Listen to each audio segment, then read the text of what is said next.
Professor Clark, I actually just had a really quick question since it's just us for right now. Go ahead. I would just wanted to make sure the paper is optional, correct? Like I can take the final exam and that's my final? Yes, if you do both, you only raise your grade. Okay, thank you. Other object, appreciate your being here when we were one down. Let's see, we are recording. It is 4:30. We have presentations from maybe 3 people. And let's see. Do Abhishek, do you know their names, or is that not been in your stead? Let me check. I know Aaron is one. No, of the students who will present today. Yeah, Aaron is one. So maybe we should let him lead off. Yeah, well, anybody else connected who's going to present today? I think we had. I can look for the names, but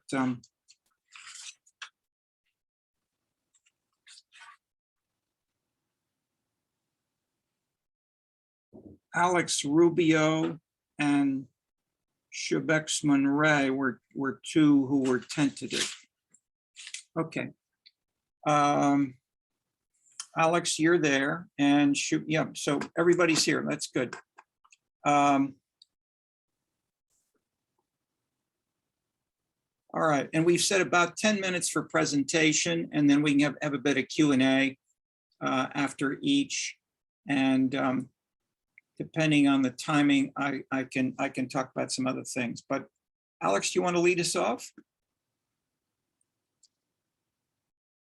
Sure, yeah. This is the Bolivia. No, I'm sorry, Aaron. I was going to say Aaron. Oh. Excuse me. Yes, yes, I can. I do have to share a screen though, just because it's mostly about quotations. So just so I can have them up on the screen. Can I just do that right now, or? Sure. It's disabled. Go right ahead. Whatever you like. Okay. Yeah, I guess. Yeah. Do you need to be? See if it'll work. If it'll work. Yeah, I think it'll work now. I think I got it. It should be good. Good. Can you all see that? Okay, great. And yes. I will make it full screen so that you don't see any of my ridiculously overdone stuff. Okay. All right. So let me just get this into presentation mode. I'm sorry, I don't often do presentations, so this is a little new for me, but I'm happy to do it anyways. Okay. Hello. Just so in case people don't. All looks great. Thank you. Just in case people don't know me, my name is Aaron Wilatis. I'm a MAP student, so that means I'm currently writing a master's thesis, and I'm just going to talk to you about my master's thesis today. I hope you guys find it interesting. Okay, let's go. So just really quickly, first off the bat, just my thesis statement. This thesis seeks to explore the question of how political leaders from outside the American tradition of political thought adapts, incorporates, and resists that tradition for his political objectives. Normally, this tradition of political thought is kind of considered either within like a liberalism or republicanism. Liberalism is normally an idea from Louis Hartz or figures from Hofstadter, although they have had people counter and say that actually republicanism is truly the traditional American political thought. Although also some scholars do broadly discuss like American exceptionalism, of course, something we've talked about in class, an idea of like a nationalism, nativism that's also inherent to political thought. To analyze this question, I specifically focus on the socialist leader, Eugene V. Debs, in his speeches and writing, to figure out what themes he emphasizes. As you can see there, I compare and contrast him to more normative political traditions presented by other contemporary figures to his time, such as Woodrow Wilson, Theodore Roosevelt, and William Jennings Bryan. So really quickly, just because I feel as though not everyone knows exactly who Eugene Debs was, just a really quick short biography. He was born in 1855 in Terre Haute, Indiana. He helped organize the local lodge of a craft union, the Brotherhood of Local Locomotive Firemen. However, he was very against craft unions for most of his political career. As you can kind of see there, he very much focused on industrial unions, which is known as unions that take everyone from the industry, of course, instead of just crafts, like the firemen that he started with. He did have a leading role in the famous Pullman car strike, Pullman company strike right here in Chicago. Went to jail for 6 months, which is kind of where he credits his radicalization, where he read Marx and other European socialists. He became Socialist Party candidate in 5 elections, 1900, 1904, 08, 1912, and 1920. He skipped one. And that last election was run from a prison cell, which actually got him his highest votes, which was almost 1 million. And another fun fact is he just helped found the Industrial Workers of the World in 1905, which is still going strong today. Well, strong is a relative term, but still alive today.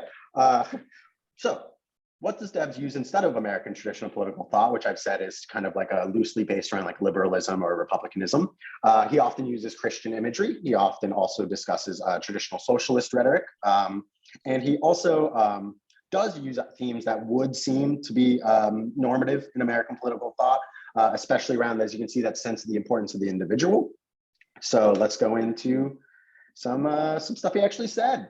All right, so let's start actually at the bottom there. He conceives of the individual, as you can kind of see there. He's not asking these workers he talks to just listen to him because he's some mythical figure or something like that. He doesn't ask them to do these things because he's who he is. He often, and as you can see from those 2 quotes and across multiple different decades, often asks the workers to look at themselves and look within themselves to see what they truly want.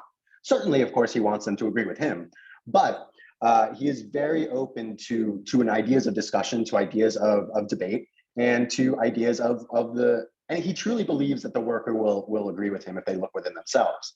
However, that's not to say that he's just doing an individualist rhetoric just to do it, just to say he's doing it. He does seem to truly believe in these ideas of focusing on the individual within themselves to an extent.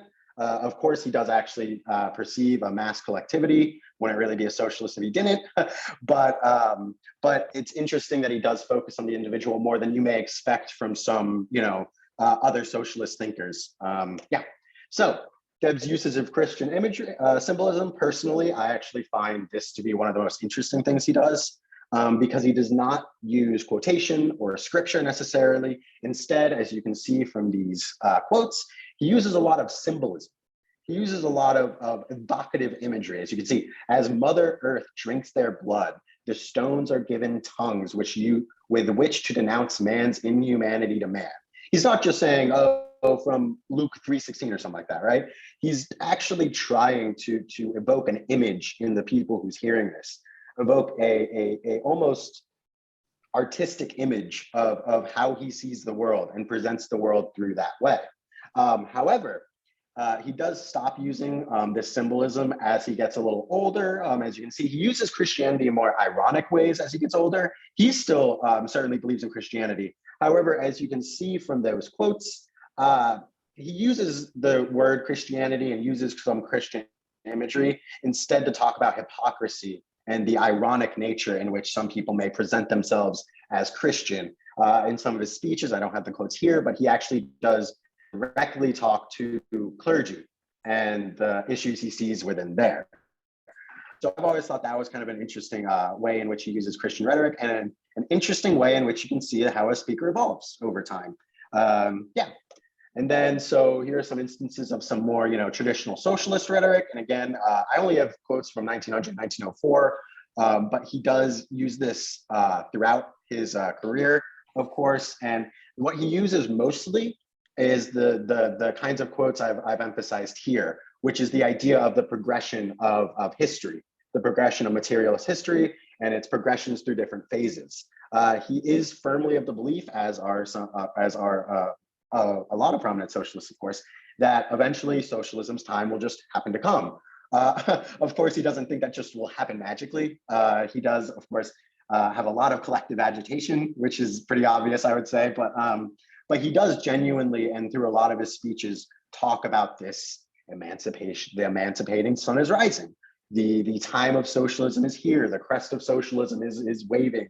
Those kinds of ideas. And also, just as a small note, you can see that he doesn't just use like that evocative imagery just for Christianity. He brings it out for other reasons. He is, in a lot of ways, just a very beautiful speaker, being able to bring about evocative imagery, more or less however he sees fit. So now we're just going to move on to some short comparing and contrasting. First of all, William Jennings Bryan, who his most famous speech was The Cross of Gold.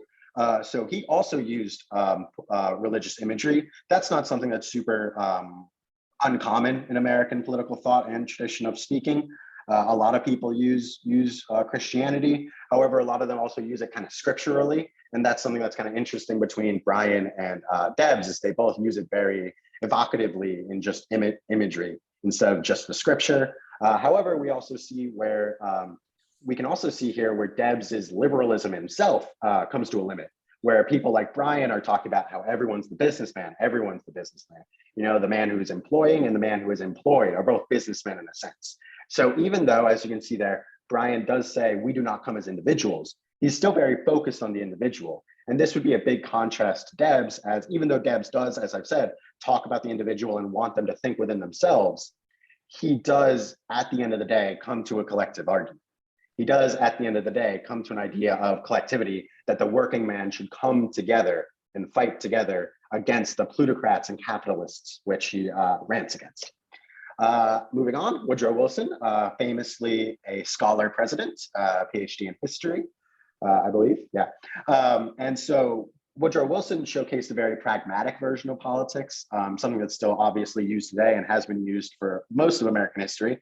So you can tell here from these quotes I have here, they're not like full quotes necessarily, but they are kind of evocative of the kinds of quotations and way he writes and the rhetoric he uses, where a lot of his writing, especially about politics closely, is just gathering facts. The speech that I took that from is actually from a speech about the national parties, as you can see, but he also writes about socialism, and he doesn't really disparage it actually as much as you might think. He actually says there are some good ideas there, but he comes from the pragmatic perspective of that he's not really trying to destroy the system. He's not really trying to revolutionize anything necessarily.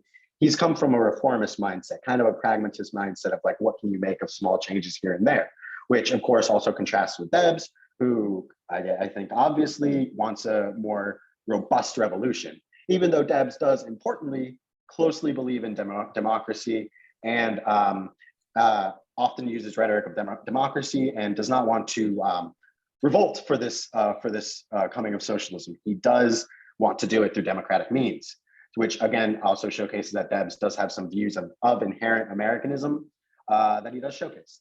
And now moving on to Theodore Roosevelt, which is of course an interesting figure, as he was also in some ways outside of the American tradition. You know, of course, one of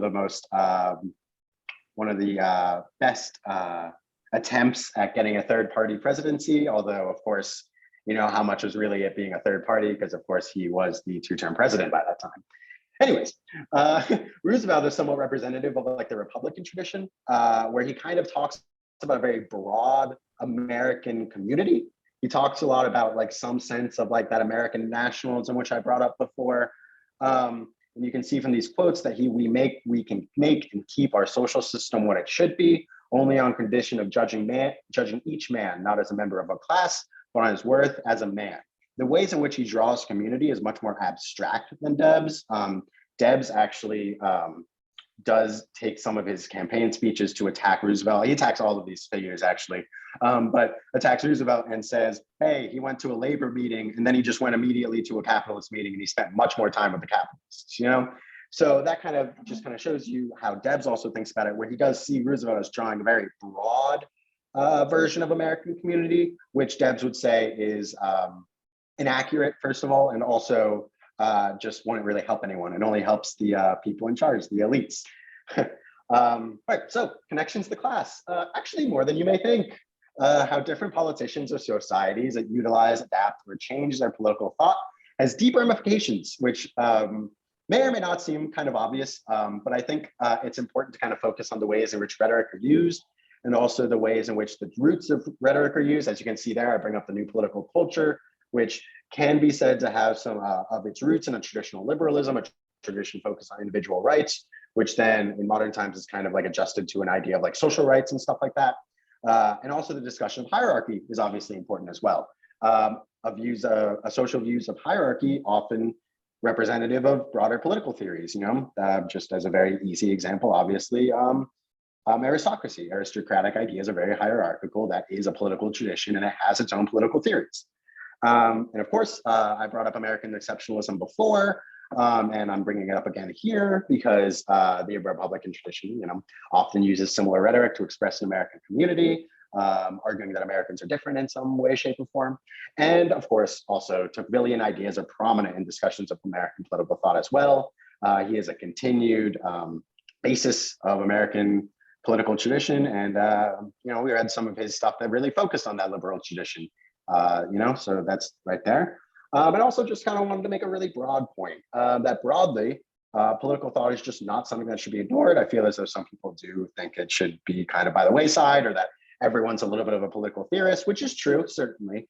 But that there is an important dimension to where focusing on just political theory is itself important, and can also talk a lot about the study of its politics or culture. I think that's something that we've also talked a lot about in class. And I brought up the example just here of Making Democracy Work from Robert Putnam, of the idea of how those societal and cultural norms affect the politics and even the political theories of the people doing it.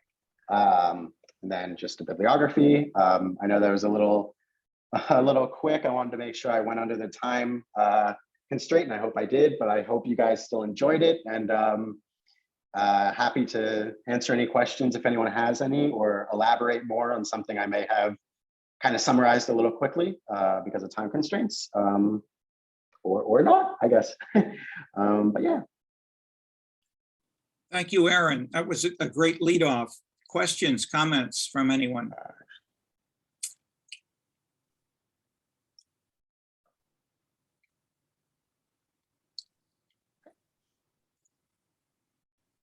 Is that a hand from Suzanne?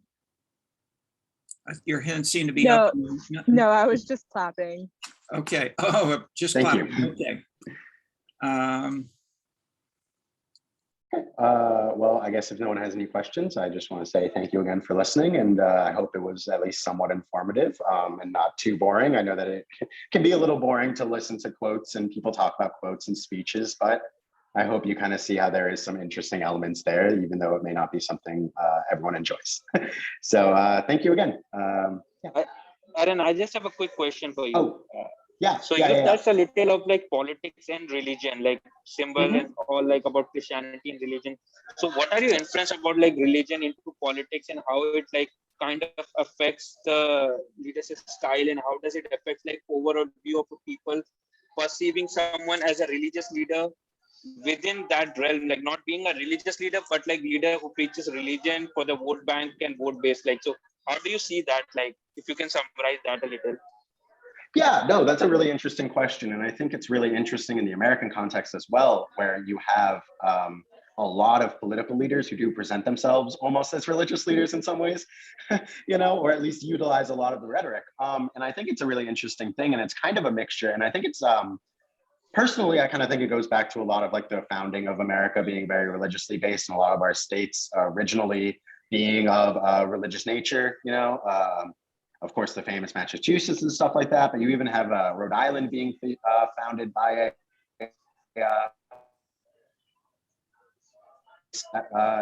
of the Puritans. So I think that's why I kind of mentioned that I think this is one of the most interesting things to me, is that a lot of people in American culture and politics use religion in a lot of different ways, honestly. But a lot of it, as I've read, has kind of focused on a scriptural basis, or at least try to kind of present themselves, hey, listen, I know Christianity. I promise, here's some stuff, And a figure of that might be like Huey Long. People say Huey Long might have hired a minister to help him write his speeches because he quoted so much scripture.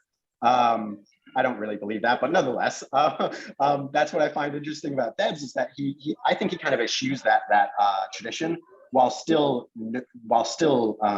showcasing that Christianity is important still, And I think that evolution that I kind of talk about is interesting too, because because in both areas, it's different. As I said, you know, of course, other people use like ideas of imagery and evocative imagery through Christianity, but he really uses it, as I've said. He really hammers that point down. And it's pretty different. And even Brian, who I mentioned, does the same thing, isn't as evocative as him. He really just kind of says, oh, the cross of gold. You know, you're hung up on a cross of gold. It's a little more focused to me. But Debs uses a lot more evocative imagery, in my opinion. And then also, I think it's also interesting as he gets older in 1918, which is less than 10 years before his death, he starts using it more as an ironic sentiment, more as a Hippocratic sentiment, more hypocrisy on the ruling classes. But it still showcases how important it is to the American political tradition that he seems to feel the need to bring it up again, even in that ironic sense. He notices that it's important. And as I said, I didn't put any quotes from him about this, but he does actually talk about the clergy in a good number of his speeches, which I think also goes back to your question, of course, which is that these political leaders don't only try to present themselves as, listen, I know their Christian rhetoric, they also do try to make alliances with religious figures, which Debs, of course, I don't think he'd be anti that. You know, I would think he would be a fan of the social gospel, for example, or something of that sort, or at least in some ways. But he doesn't really, he kind of eschews that framing. And he also kind of eschews that framing of proving he's a Christian leader almost, proving that he actually knows this stuff. He just uses it as kind of, honestly, I think he uses it in a more colloquial way. Even though that first quote is obviously very beautiful and evocative, and maybe not something you could hear from a striking working man or something, although you very may well also, it still just is more in line with just talking with someone, just talking with someone. Like, you know, like I said, it's a very beautiful and evocative imagery. It's not something necessarily someone would say in real life, but I feel like if I heard someone say that in real life, I'd stop and go, oh, wow, that's beautiful. And it would kind of mean more than like someone just saying scripture. You know, I don't know. Yeah, I hope that kind of answered your question a little bit, at least. No, it kind of summarized it. Yeah, great work, great presentation. Thank you. Thank you. Any other? Anyone? Yeah, anyone else has any question for Aaron? I don't think. Cool. All right. I guess I'll again just say thank you. Thank you for everyone for listening, and I hope it wasn't too bad or nothing. No, excellent presentation. Thank you very much. I did click there actually just below to Alex. Could we ask you to present next, just as you're there? Yes. Sorry, I was on mute for a second. Share screen.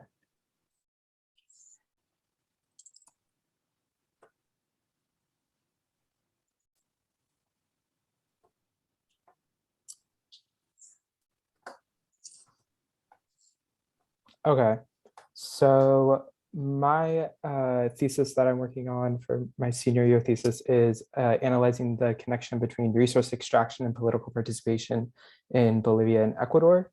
And so it's about politics and the resource curse.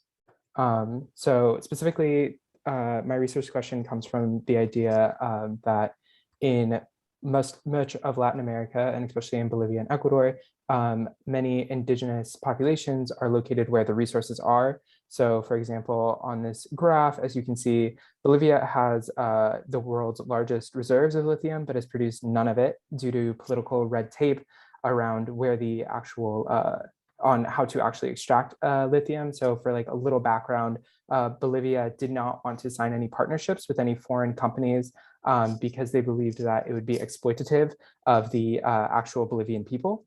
And then in Ecuador, on the other hand, they have gone the opposite route and have done multiple public-private partnerships to extract oil within the Amazon. So my research question was, do politics create the type of resource extraction that happens, or does the resource extraction create the political systems that get put into place? So like a little chicken or the egg. My hypothesis is that there will be an increase in populist and clientelist parties in Ecuador and Bolivia as there is an increase in resource extraction, especially if they are from socially economically marginalized groups. So a brief literature review and then some background.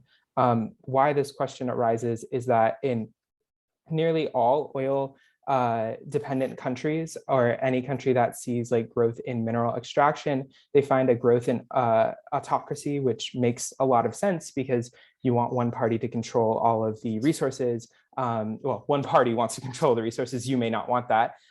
So it grows in power. In Latin America, it's the exact opposite. It actually sees a growth in democracy, which is very strange, but the democracies tend to be shallow and heavily clientelistic and are very, very bureaucratic. So they're able to employ a lot of people doing not actual like major work that is steady and that are often brought there by appointment. Regardless, an increase in mineral extraction or dependence on minerals leads to a higher distrust in the government, especially lower rates of conflict, though, if the resource is nationalized. So why I looked at Bolivia and Ecuador is both have substantial indigenous populations. Bolivia is in fact the only majority indigenous nation in South America. Both had major instability prior to populists getting elected. In Bolivia, it was Evo Morales. In Ecuador is Rafael Correa. And Rafael Correa was a little more neoliberal in his economic policy. He called indigenous reserves an impediment to progress. Evo Morales, on the other hand, wanted to lift up indigenous people and viewed his philosophy as a communitarian socialism. So to analyze this is sorry, like my chicken scratch of like how I plan to do the data analysis. So it has some of the like regression. It's just a simple linear regression of previous election results and mapped onto mineral and oil collection. It's just simply, does it have it 0, does it not 1, or does it have it 1, does it not 0, and then mapping that on. When you run that regression, you see, oh, there's supposed to be a data slide, I guess I messed that up. Basically, you see that the indigenous politics is actually mapped better than with the mineral presence. So in Bolivia, it's almost a 1-to-1 voting for Evo Morales' party, which is MAS. It's 1 to 0.989. And the lithium extraction is more around 0.6. Oil extraction is even lower at 0.3. This is likely due to the fact that the oil extraction in Bolivia is a little less tied to indigenous land. On the other hand, Ecuador is much more variable within the indigenous population. And there's no data yet on clientelism. So I may need to drop or change that in my thesis. I'm still working on it. And then the last thing is connections to class. So Friedman's "The World is Flat." More and more politics, I picked out this quote, more and more politics in the flat world will consist of asking which values, frictions, and fats are worth preserving, which should, in Marxist language, be kept solid and which must be left to melt away in the air. What I'm finding in this study is that it's not actually like the mineral concerns that have major concern to them. It's the fact that these have been marginalized ethnic groups and that they are now seeing themselves being lifted up into power in the case of Bolivia, whereas in Ecuador, it's simply being put back into a role of stability. So it may not be these more smaller level issues as like this may seem to be like what Friedman describes as the flattening of the world in that like it's just countrywide issues. And then Putnam's Making Democracy work, talking about the rise in clientelist shallow democracies. So kind of similar to the southern Italian regions of how the democracies there are heavily clientelistic. And then also like the differences in subnational governments of how there is different structures and voting patterns depending on where you are within the country. So that is all.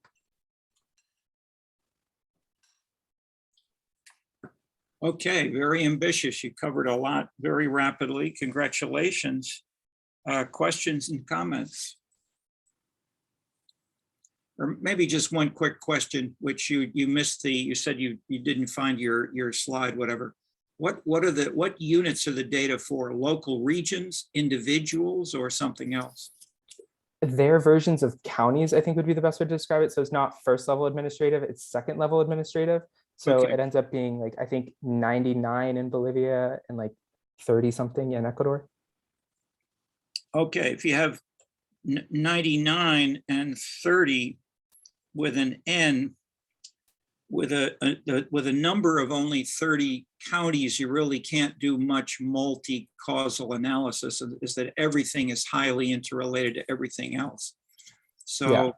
one could try to get either smaller unit data or some other way of capturing that, but be careful. I mean, obviously, we run into this, or we've discussed it several times in the course with different studies that have gotten around in different ways, such as Putnam's case study, or using historical materials from data on Catholic Church organizations rather than national association, et cetera. So, and then of course his own survey. But are there any related? Are there any past studies you're building on? You didn't. Well, you have a bibliography, but it's not clear if there's a lot of data analysis of the sort you're talking about or not. Sorry. So there's not a ton on Latin America specifically. Most of the research focuses on Africa and the Middle East. And then there's a little bit on the former Soviet Union. But yeah, no, not a ton to build off of, other than there was one study that focused on Venezuela, but that study basically didn't find anything majorly conclusive, and there's been no study specifically focusing on like the differences between ethnic groups, if that makes sense. Sorry. But when you say studies, you mean of what? Are you talking, I think implicitly you're only talking about extraction? Yeah, so like countries. Why? I mean, but extraction, one, as you heard say, Dahl say, is only one of many issue areas, which may be very important, but it may not. And you've stressed the difference between just these two countries. Yeah. And then within them by county, they're certainly going to vary potentially in salient. Okay. So, I mean, the quick point is, if you're doing a study of voting, you need to look at studies of all kinds of voting for all kinds of reasons to build a more fully specified model. Otherwise, you've underspecified your model. So if you're leaving out education, income, occupation, people would say, if you leave those out and you do include just oil extraction and indigenous, and you only have 30 cases, you can't get anything. You'll just get meaningless results. Those other things are like factored in as well, but that's the specific thing I'm looking at. I mean, I'm not trying to make a political study. It's just to like see, is there a correlation between these two data points? But when you say factored in, now, like I have all the data for it and can control those factors. So like education, HDI, literacy rate, life expectancy, all of that stuff. But the only thing I'm looking for in this study, because it's just like a senior thesis, is just to like see the relationship between mineral extraction and like political voting power. So like the main thing that sticks out when you control for the other things is the indigenous population share. well, I've made my quick statement methodologically. Okay. I won't. Have you had a course on statistics? Yes. Okay. Well, but look at you hear the quick point for in terms of the numbers of cases and the high and the what's called multicollinearity. That's the label for this big problem. I'd say that's your number one problem. But you can't really test, you can't test your core hypotheses if you've got so much multicollinearity. Everything's associated with everything else. Abhishek, you had your hand up. Yeah, I just want to like, it's an interesting topic. Like if you want to study about the natural resource curse, the Dutch disease, like Africa is the best place for like taking reference and all, but Brazil is also one thing. Like there are papers about like distress among the government, different type of government, what type of government is there, how corruption increases and how natural resources curse works around that. So you can look into that also. So it's like a great study about Africa has already been done about natural resource curse and everything. So you can take a reference. And there are a couple other countries where they have already done a couple of studies on that reference, which you want to do, like political trust, distrust among people, how they vote and how the vote share changes with like having any natural resources, like abundance of natural resources. You can definitely use that. Like it's a great topic. So good luck with that. Perfect. Thank you. Questions or comments from anyone else?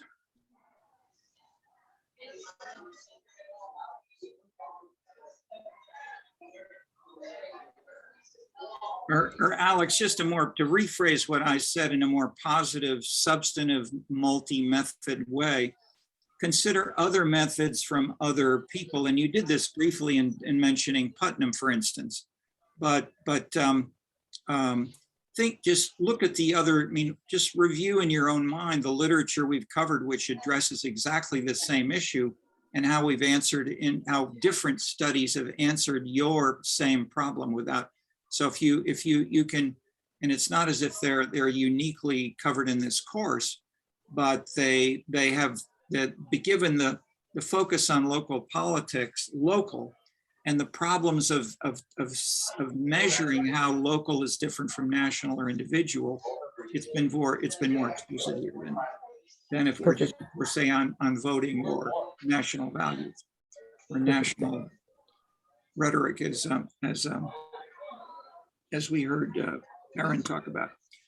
Okay, do we have then? Thank you much for pushing us further and thinking about this. We have also then presentation. I'm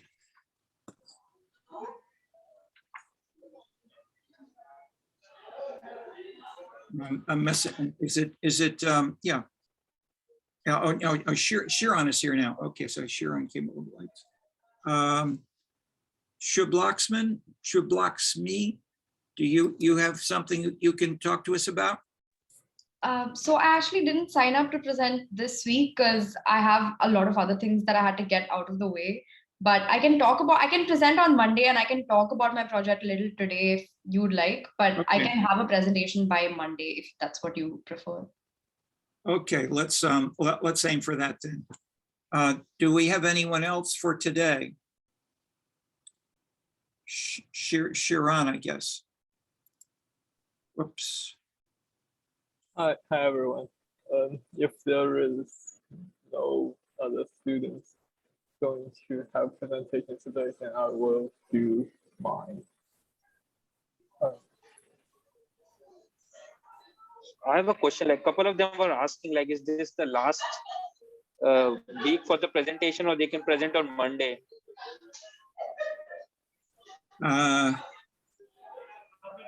We have a mixture of things for Monday. I would say let's see if we have only one. How many people have asked you? I think there were 2 people who asked me, like, when is the last for the presentation? I said this week is the last, like, but I'll definitely check with professor. So. Okay, I'd say let's review the proposals to see if because officially it was this week, but if we can squeeze something in and we have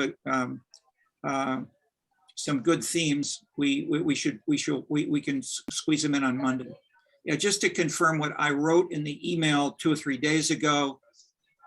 Our last general class is Monday, and the review session is on Wednesday. The tentative date for the students graduating this quarter is Thursday next week, because you have to have your grades all in by the weekend. We have to send it in, and then the date for most students in the course is in that same email, which I can't give you from the top of my head, but it's I won't estimate it, but it's all been emailed, so it's there. Let's let Sharon talk to us. Sharon, main suggestion is try to hold your speaker as your mic as close as you can all the time. Your volume goes way up and down a lot, depending on how close it is. Thank you. Thank you. Can you guys hear me clearly? Yes, that's perfect. Okay. Let me share the PowerPoint. So today, my intention is to share some hermeneutic perspectives of studying Chinese social movements. I will try to link those empirical studies to the class materials we have read and discussed in this global local politics, which is mainly about political opportunity structures. theory by McAdam, Said, etc.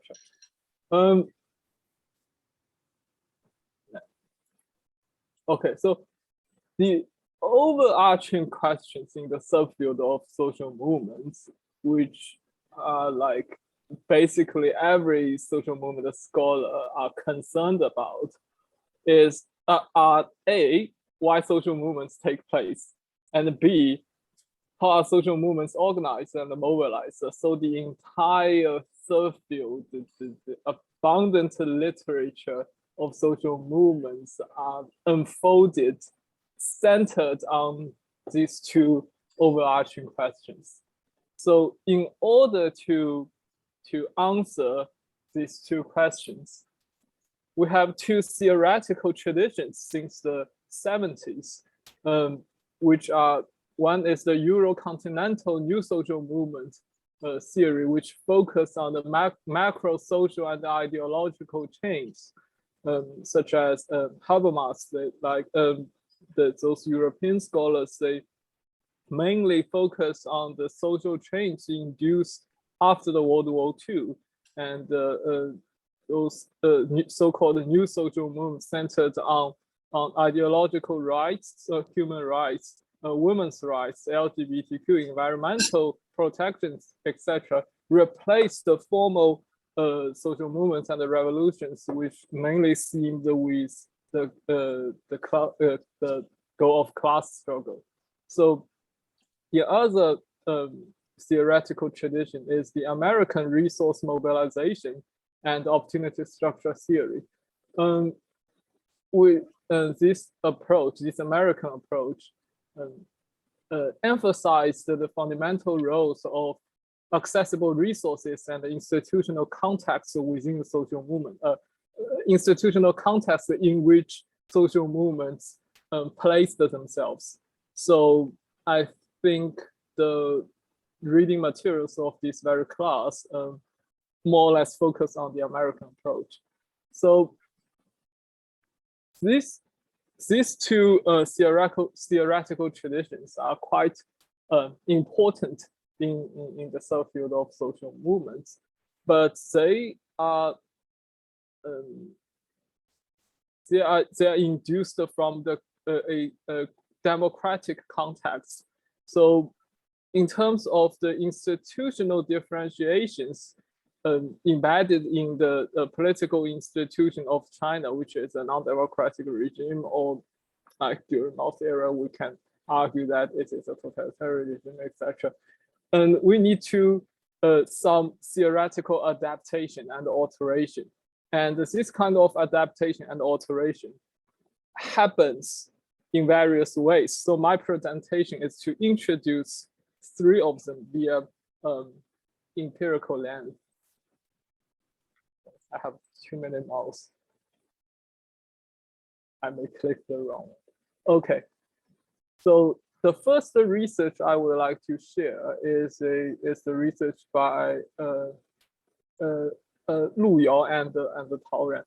And the name of the research is the organizational structure and the collective action, lineage networks, semi-autonomous civic associations, and the collective resistance in rural China. So this research mainly focuses on the mobilization structures. It's intended to converse with the mobilizational structures of the political opportunity structure theory. So the core argument of that paper is different organizations play different roles at different stages of collective action. It seems like malarkey, but it has its theoretical meaning. So the two authors actually, they differentiate two types of organizations. One is lineage groups, which is internal and informal. Lineage means, I don't know, like including all your siblings, cousins, aunts, uncles, grandparents, etc. It is a whole basis of the community in rural China. And the other is a semi-autonomous civic association. In their research, they mainly focus on the senior associations, those like retired like cadres, etc. those and they are seniors, but they reside in the rural. So they are also part of the community. So there are two types of organizations, and they have different roles in non-democratic settings in terms of the mobilization of social movements. The lineage groups are informal, and they have weak vertical linkages with the party states, the apparatus. But they are, because they are like more established on the daily basis of human interactions. They are just the community you lived in on a daily basis. So they serve a better role in mobilization, because like people will talk to each other. It's like a Southern American town or something like that. People talk to each other, and people know each other, and they are more likely to mobilize each other into a certain form of resistance. But precisely because of their weak vertical linkage with the party states, they cannot serve a better role of the intermediation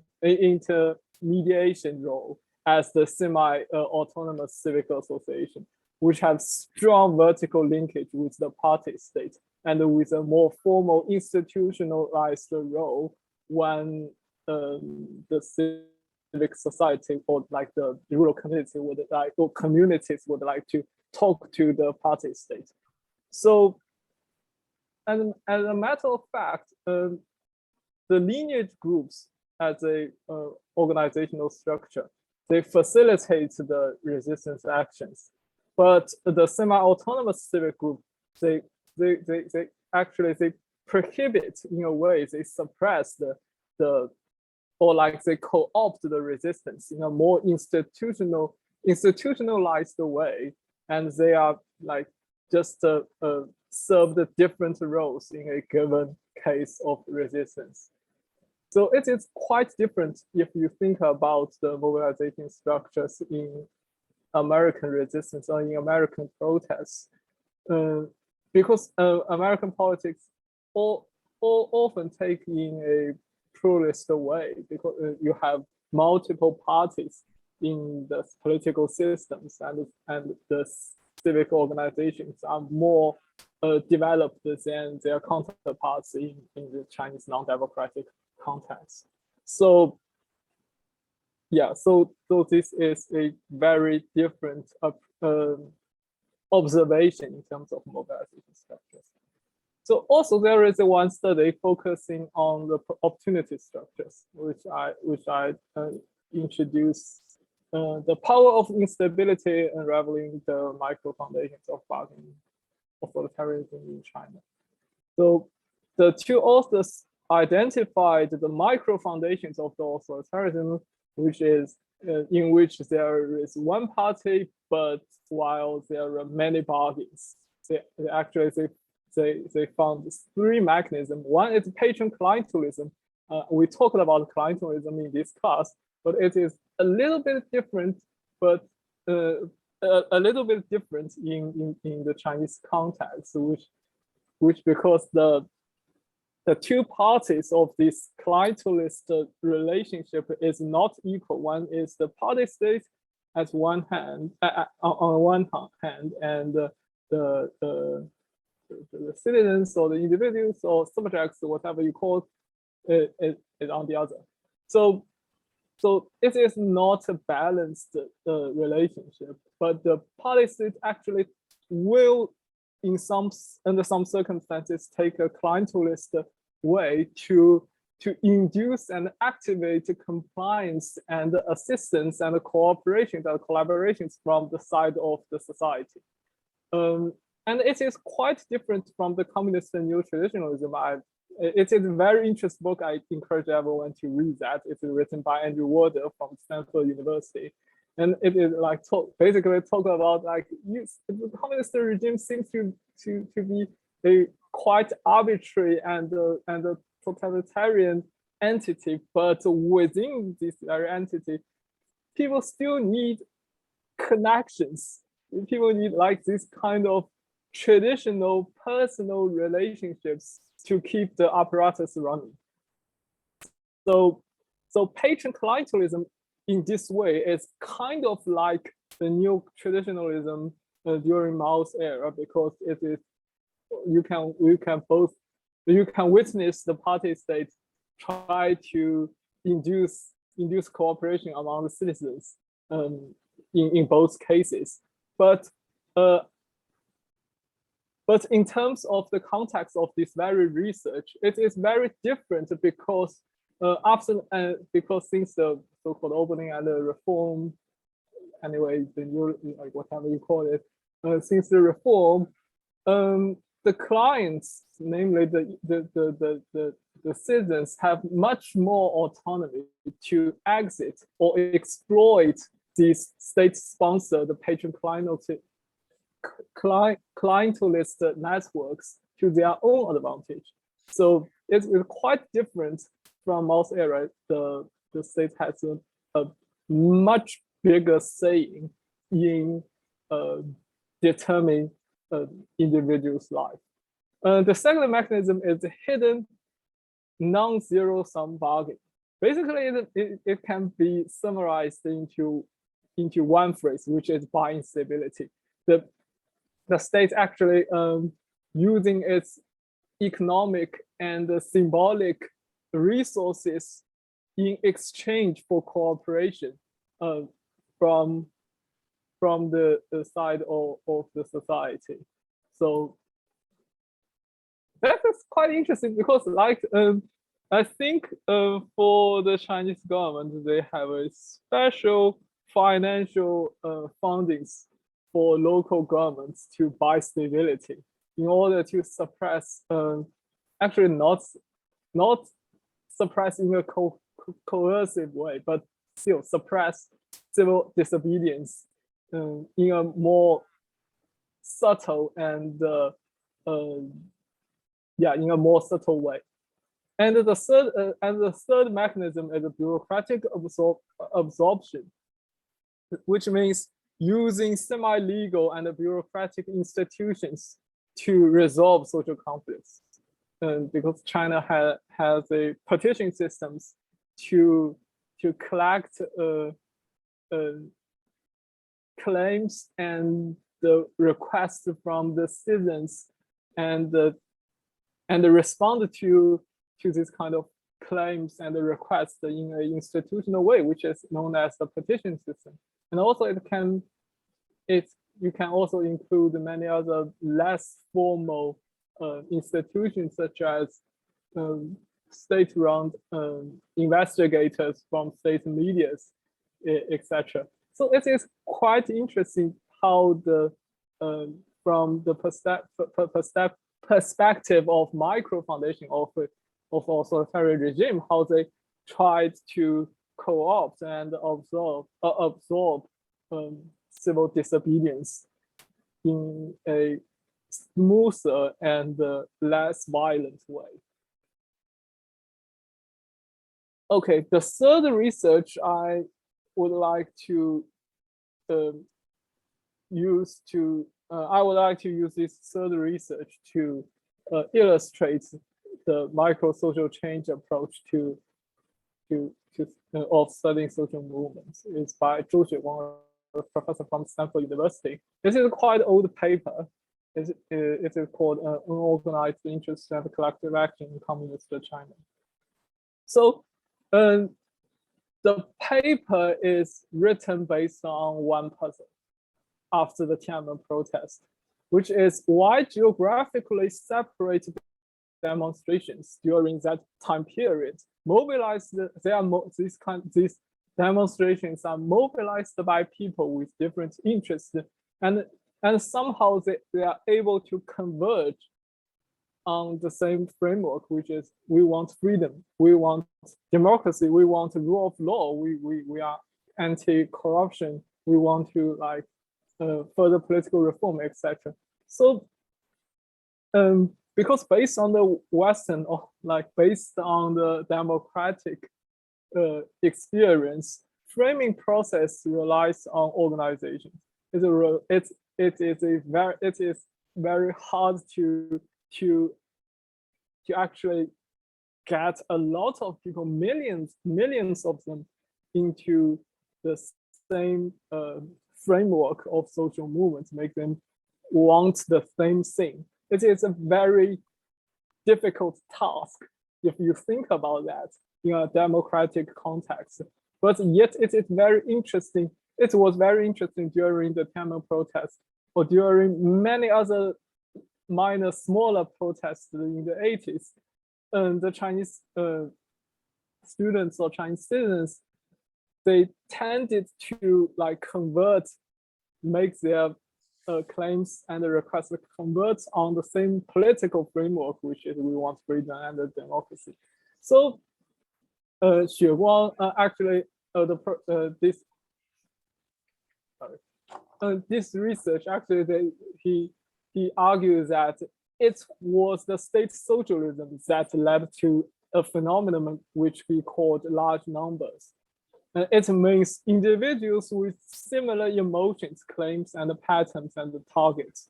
And such phenomenon is constructed and facilitated by the political institution of state socialism, which you can imagine. And the kind of totalitarian regime, everyone in the urban, they live the same life. We like went to factories or we went to schools, but our like life, the components of our lives were some kind of identical. We had to take part in similar political education.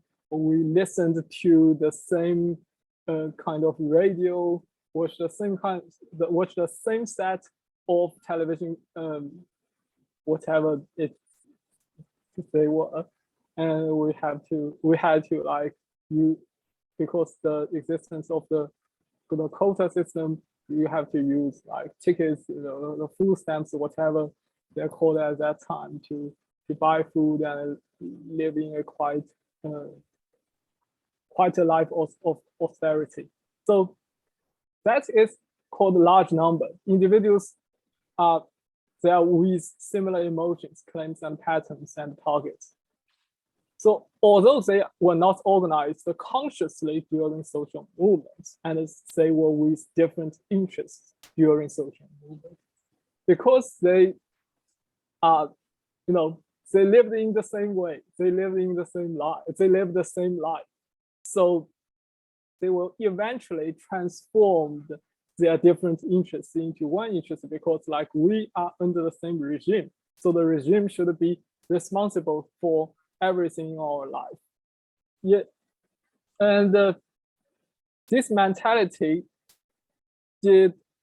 how this mentality transformed into action relies on the opportunity of collective action, which is state policy shifts led to alternative modes of mobilization induced by institutional rearrangements and arrangements.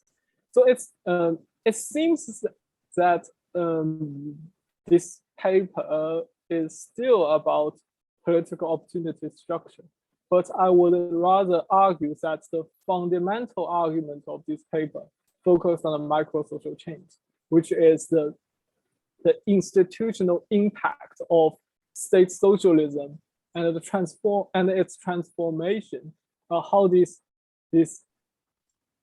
gigantic institutional entity impacts on everybody's life, and how this kind of impact eventually facilitated this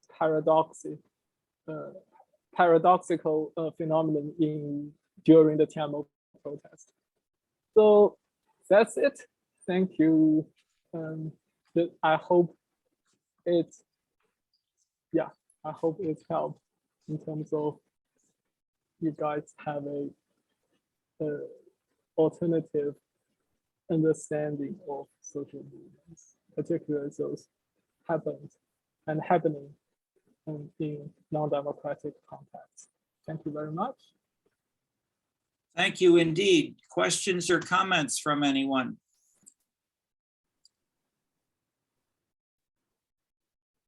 what you have here really is multi-pronged analysis, institutions, issues, and showing within China many separate, partially overlapping, but often distinctive processes are going on in ways that are both a reflection of the strong socialist state past, the revolution.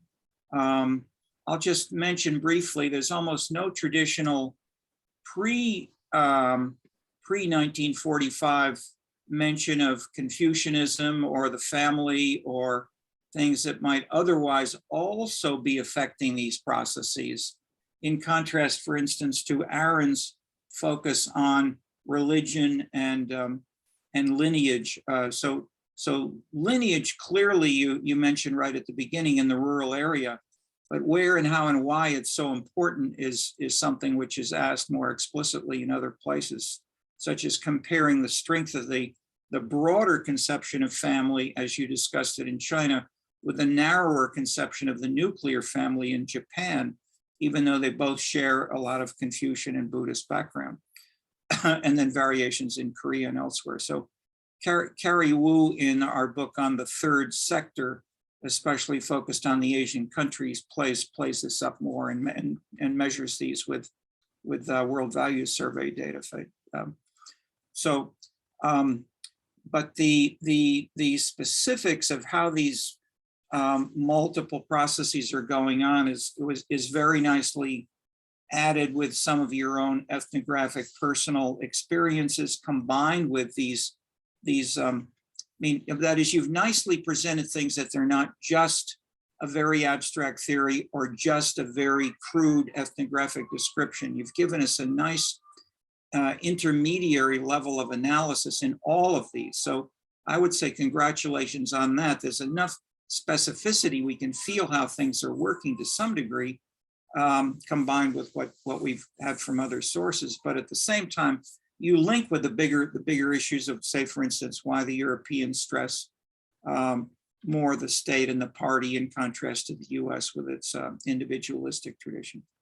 So congratulations. Others? Thank you. Others, who want to comment, ask questions?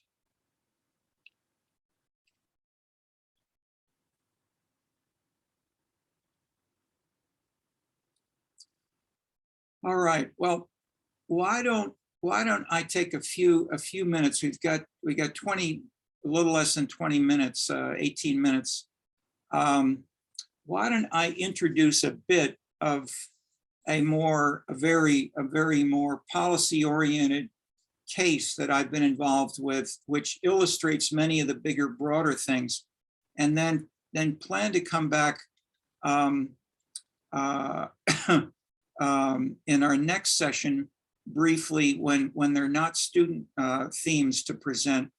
I'll talk more about China, and thus I'll connect more with some of these Chinese processes, but not right now, as I don't have those materials prepared, as though those are more complicated than what I can do this more briefly. So let me do a little bit of this, and in the way with some quite concrete examples, show a bit of this. Let me try to do then.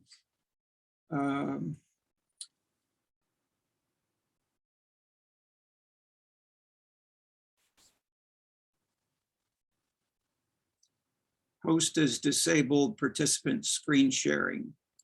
Can the host, who's the host? Sharon, I guess. Sharon or Upchick, is there a way we can let me show the way the others have done? I'm just clicking on screen sharing and nothing, and I get that error message.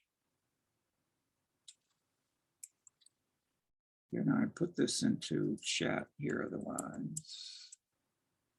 Got material here.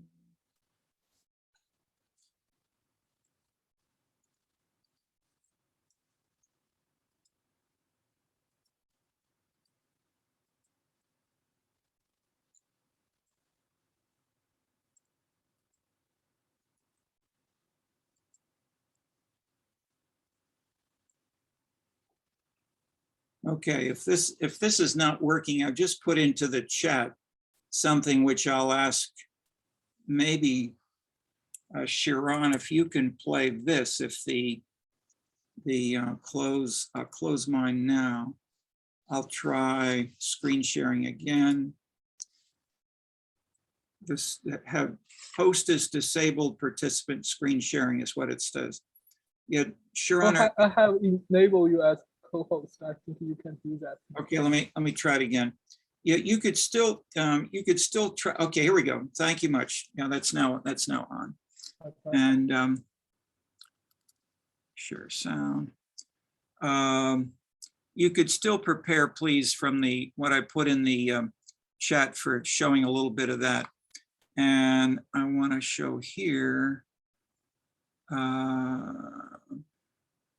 Okay, so it's scrolling down.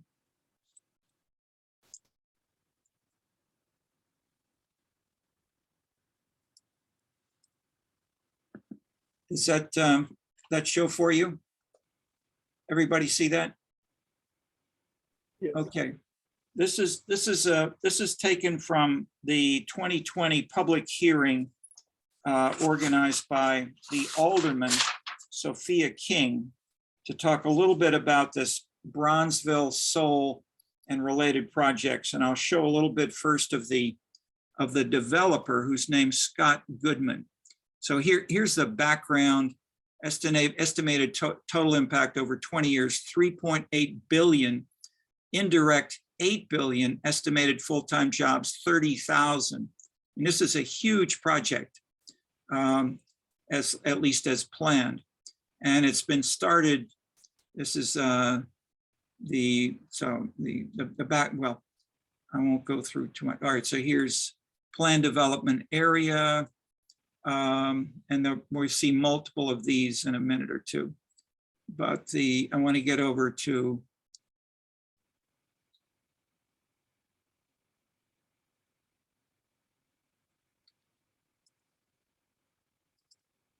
thanks for that.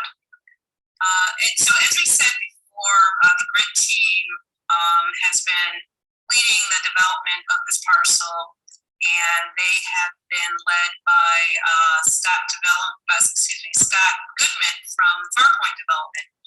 Scott, if you can quickly just give an overview of the team.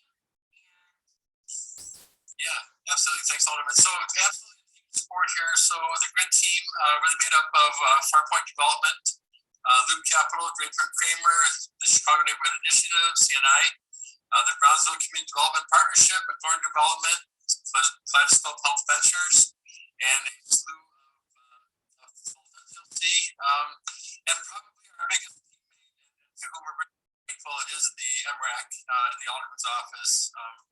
All things that we've come a long way, accomplished a lot, and again, really a team sport. So thank you to everybody for participating with us. Just going on to the next slide. We just want to talk about a little bit of our overall vision for what we're doing on the site as a whole. And really our belief and our overriding mission is to create really the healthy community of the future, really make it so everything we do on this site is socially and economically and communitatively beneficial. We're thinking about the health of everybody on there, everybody around there, in a way that really improves both economic and environmental indicators, while still celebrating the history and the past, not just the Michael Reese Hospital, but the Brownsville community at large, which has such a rich and deep cultural legacy. And really, what's kicking this off is a relationship we formed with Shiva Medical Center out of Tel Aviv, Israel, which is the #9 ranked medical center in the world. If we told you that Mayo Clinic or Cleveland Clinic were coming to put their innovation and research facility on our site, I think everybody would understand that. This is the equivalent of that. This is a world-class medical and research organization coming here to our site, helping with innovation, with health inequities, with telemedicine,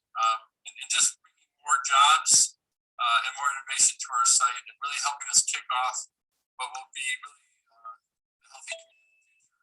And going on to the next slide, you can just see some of the things we think about when we talk about being the healthy community future. This slide is really put together by Jason McLennan of McLennan Design, who's our strategic partner and a world leader in ecosystems and environmental.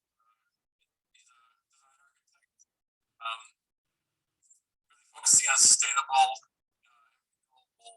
products. So when we think about the just equity of the site, dignity, just society, a community that's just. Okay, I'm going to scroll forward to, here's the image of the first building with the in the black over there is the welcoming center, right here. And then welcoming center, 40,000 square foot reserved, 2 stories, etc. Welcoming center again, again, and then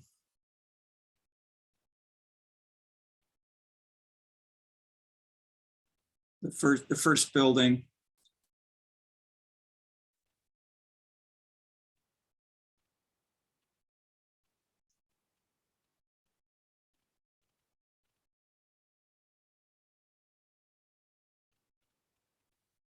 Okay. A couple of them have been answered in the presentation already, but I think bear repeating. I think Scott was just talking about the community benefits.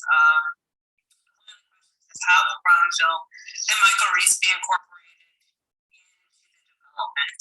I think Pastor Smith, talked about that eloquently. We talked about it at the beginning of the presentation. But does anybody on the committee or otherwise just want to jump in and perhaps mention some of the community benefits that perhaps we haven't mentioned, or to reiterate some that we have already talked about? It's not a shy committee, so I know. Mr. McGee, why don't you share a couple of those with us? I think the work that was done by the cultural committee has been very fruitful, and that in our last discussion we had with the design committee, we were making sure that the elements that they came up with would be a part of the whole site, whether it be the sidewalk, whether it be the statues, whether it be the spaces of each building, that would be palette that anyone designing a building would have to refer to and use as part of their design. And it was allowed to put in the Right. I think it's important, really important to emphasize that not only are we saying this, but we're making sure that it's codified within the plan development. That so years to come, hopefully we're all here to see the fruits of all of the labor that's gone into this. But if things change, if I'm not an alderman, if the advisory committee changes a bit, if the developer changes, those things will be codified. So they'll be in the memorialization of the history of Brownsville and the history of the Michael Reese Hospital. So yeah, thank you for that, mentioning that, Mr. McGee. Any other, Ms. Muhammad, would you like to mention? Hold on, you're muted, Ms. Muhammad. Let me unmute you. If anyone. We can, Ms. Muhammad, go right ahead. Okay. Good evening, everyone. Is it proper for me to ask 2, maybe 3-part questions, so I won't have to say anything else tonight? Well, why don't you go with one right now, Ms. Muhammad, and then if we have time at the end, we will definitely circle back. But go ahead and ask one now. All right. In the senior building, will there be 1 bedrooms or 2 bedrooms? And I have not attended a meeting that deals with, I think it's architect, to discuss the size of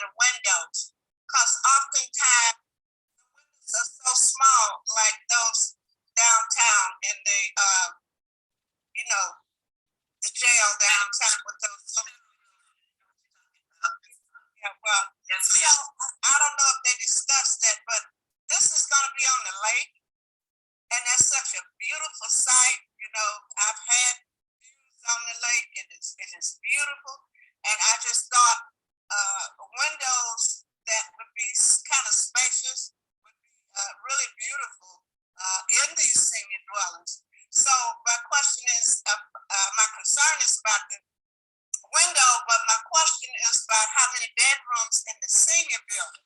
And in slide 38 that we saw earlier, they mentioned vertical farming. What is vertical farming? Okay, we'll take the first. Here's the last one. Here's the last one. I Okay. see the senior building is on 31st Street. Do that mean that they're gonna have the bus to go that far? Because it doesn't go that way. So does that mean the bus is gonna go that way to be convenient for the seniors? Or is it security wise not to have it to go that close to the area? And just a thought. I'm glad you went ahead and took elder liberties and asked all three questions because they're all good. I'll take a bite at the first one, and then other folks can jump in. But thank you, Ms. Muhammad. So the first question was dealing with the unit size and views for the senior homes or senior building.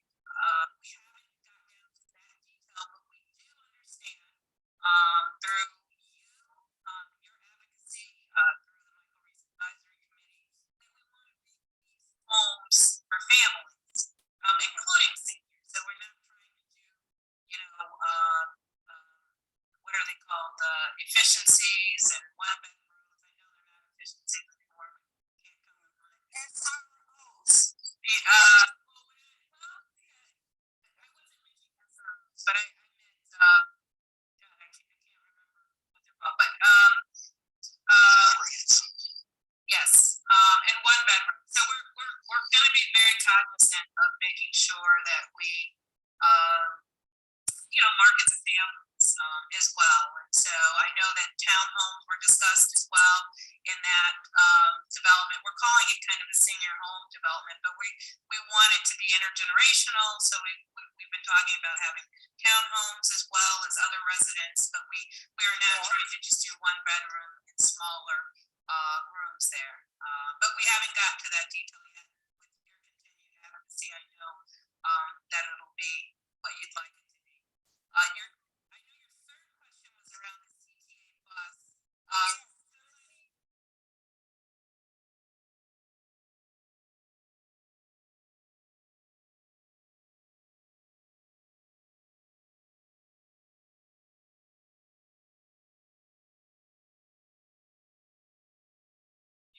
We all are looking for this to be the most handsome overall development, that we know of. So that does mean being creative, being responsible with how we deal with not just parking, but where trash is stored, where tanks of any type might be located, where backup generators go. All those things, will be done tastefully and in a way that keeps them from recycling. Okay. That's a quick overview from some of the participants, and I showed you both the Bronzeville resident who has his pink shirt and white tie from having been at Harvard for a while, and the woman who's our Black Muslim representative. She's also on our Aldermanic Advisory Committee and regularly brings up issues of this. Both of them talk the way you've heard before, and we'll continue with some of that next time. But just a bit of the overview of the specifics so you can see, and I'll just mention in one more general word that the Alderman King is now a key player in the city council, in part because she's not totally committed to any one approach. She's part of the Black Caucus, she's part of a socialist group, she's part of a sort of renovation transformation group. She's officially supporting the mayor, but she's not fundamentally anti everything the way the mayor often talks. So in that way, she was a follower close. She was a very active, she went to Northwestern. She was a teacher in the Bronzeville area for several years, but then also very active in civic groups. And then was the proposed candidate by Tony Preckwinkle, who lost to Laurie Lightfoot as mayor, who's now the continuing president of the Cook County Board and may well run again. for mayor the next round. Okay, I'll leave it there for now as we're out of time, but we can talk a little bit more if anyone wants to elaborate any of these kinds of themes. And then even think, how do these differ from the ways of articulating which you heard in two quite different perspectives from Aaron and Sharon. And my reason for mentioning them together is that we can look, and then as well as Bolivia, Bolivia and Ecuador, how can we compare these with variables like oil or extraction, which you have also in Russia today in a serious way, and or a strong, very strong party or a pretty strong party with where Chicago is the one area of the United States which is the closest to China with its strong Democratic Party tradition. And yet you have these other quasi-independent groups. And so how these various things each play a role is something is fascinating to see happening in Bronzeville, and then to compare Bronzeville with other neighborhoods like Hyde Park, which is drastically different. Okay, we'll go ahead with this next time. We'll stay on for office hours with any others who have questions. If we might maybe leave the recording on for the beginning of office hours if people have specific things they want to raise about timing or the exam or whatever else. All right, class officially over, and thank you all for participating. Thank you.